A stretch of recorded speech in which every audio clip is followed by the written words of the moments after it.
Dr. Danny Boykin on boxing, my friend, the legendary, the greatest line ever heard about you, Manny. Manny Boykin says that every major fight, Manny Steward should be in both corners. Manny, your guy gained another belt the other day, the belt he once had, Klitschko. The goal, undisputed heavyweight champion of the world, wasn't a pretty fight, but he did what he had to do. You know, look pretty the next time, win tonight. He did.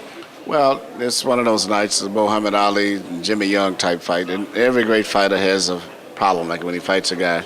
And then Ragamas was very defensive-minded, bent his head way back down to the left. And big guys are always worried about missing punches when they punch down and getting all out of balance and falling all over the place. So it was very difficult for him to fight. But it's behind him.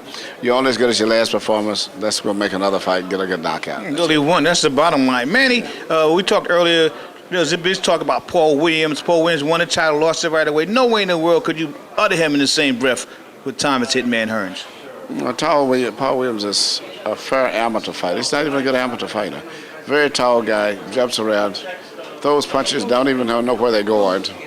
Tremendous high energy. I would give him credit for that. Unbelievable stamina and physically big, and that's what presented a problem with the Class B fighters. The little guys, Shambe Mitchell, little kids like that. Mm-hmm. And when he starts fighting the quality guys, as we saw with Margarito, he won that mainly because Margarito didn't fight until the last part, and then he was hit good and was cut and everything. But he's a very good kid with terms of stamina, but not really what I would call a high-quality fighter. He has to learn how to box, not just throw punches. But he doesn't really even box for a tall guy. Yeah, as I said, he doesn't close his hands, and his hands are not even closed. Well, he needs you in his corner, perpetrating the fraud. Like I said, this is the fight you wanted. The first time you fought Margarito, Kermit was not 100%. Rematch here, propel this fight into. I mean, I see him winning this fight, and he's the guy that can starch Cotto. Kermit hits hard, but this is the fight. First of all, the fight that you wanted, the rematch with Margarito. Well, I was with Kermit Cintron in the first fight, but I always wanted from the day I got involved with him the rematch, because I always felt that, first of all, this was his signature fight. You know, it's funny how a fighter can have a million fights, but they only be remembered by one or two fights. You know, Alexis Guerrero, one of the greatest fighters ever, all those titles. You mention his name, you think about Earl Pryor, that's all. So that's, regardless of what he'll accomplish, would always be Alexis Guerrero, regardless of what Kermit would do, it would always be the Margarito fight. So I think that Margarito is a little overrated, and I think Kermit is a little underrated. And I think the fact that Kermit has improved a lot in the 5 years, where I think Margarito has deteriorated, aged a lot more. And the one major factor, in addition to one guy I think improving, another guy, you know, maybe declining, is this going to be in a pro Puerto Rican crowd. And from what I've saw in the past of Margarito, he does not function well in any crowd that's not a pro-Mexican crowd. He fought Santos down in Puerto Rico, ordinary guy, and I think he lost a technical decision or something, but he doesn't fight too good.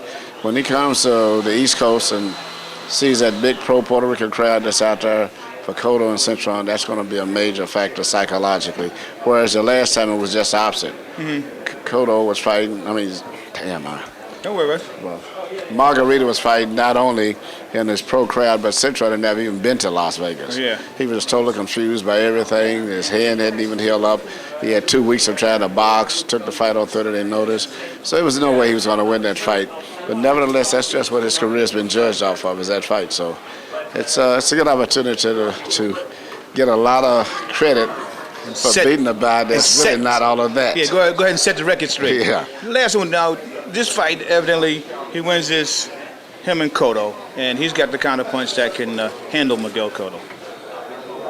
Well, I think that Miguel Cotto is the best of the welterweights, and I would say the true star, because he's fought everybody from junior welter to welter.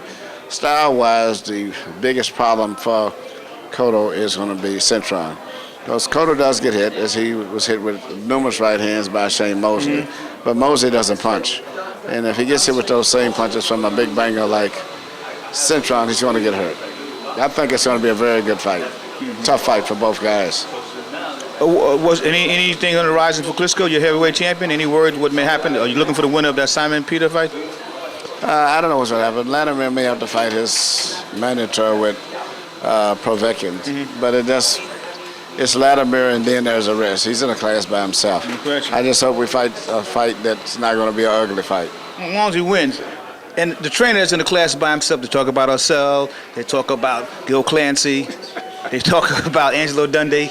As Marion Boykin says, at every major fight, he should be in both corners, the one and only, the legendary Emmanuel Steward. My agent never stopped. Thank you, Manny. Okay, man.